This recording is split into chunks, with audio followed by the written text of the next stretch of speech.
appears the government has finally responded to an issue which is going to be a massive pain in the bum for millions of people out there, me included, because let's face it, with the cost of living crisis going on, and not to mention Rachel Reeves playing silly buggers with the public purse, we all need a bit of a break, don't we? But just what am I going on about then? Well, apparently the government has responded to calls for a 20k or 20,000 tax allowance increase after an intervention. Ooh, could this possibly be some good news from Labour? No, don't be silly. Unfortunately not, it seems, at least yet. But anyway, the government has had mountain pressure to raise the personal tax allowance from 12,570 to 20,000, and I personally think they should, because let's face it, it's only hitting the poorest the hardest, isn't it? Surely, eh? A campaign is urging the Treasury to hike the threshold at which individuals begin to pay income tax amid fears it disproportionately targets the lowest earners, which is what, of course, I was just saying. And next year, depending on the increase in state pensioners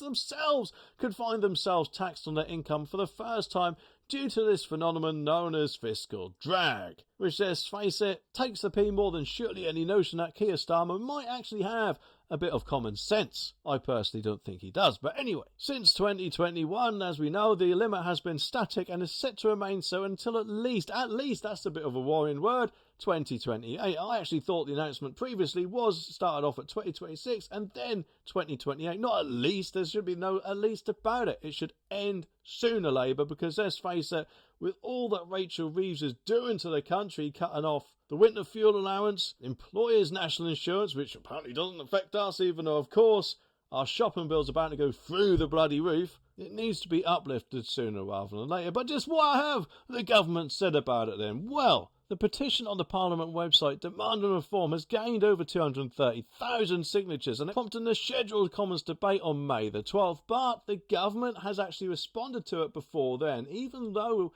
we should still have that debate on May the 12th, and hopefully then is the time that they might do a U-turn. I'm guessing anyway, because at the moment, responding to this, the Exchequer Secretary of HM Treasury, James Murray, stated there were no plans to alter the current allowance, emphasising the government is committed on keeping taxes for working people as low as possible. Is he taking a piss or something? Is he seriously using this as an excuse? Whilst ensuring fiscal responsibility, I didn't actually know that Labour knew what that was. But anyway, and so our first budget, we decided not to extend the freeze on personal tax thresholds. Well, we shouldn't even be thinking of extending that freeze no matter when. Any future budget is Labour, so sort it out.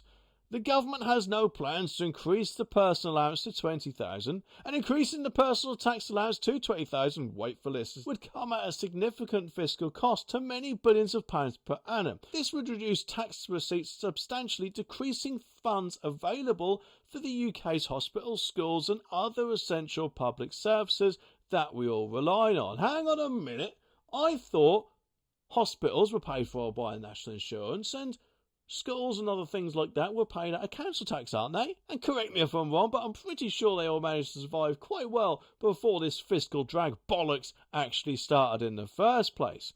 And I'm pretty sure that this fiscal drag was started because it was meant to pay back the money from COVID. So therefore, surely that's got nothing to do with schools or hospitals or anything else. Therefore, it seems, doesn't it, Labour just love to see pound signs coming in their bank when they shouldn't be. And it is an utter disgrace, in my opinion. The government really does need to have a word with this, I don't know, presumably tosspot, and actually teach them a bit of good old-fashioned common sense, if they presumably have any left themselves. And if they do, they will actually increase our personal allowance as soon as possible. So bloody well hurry up, Labour.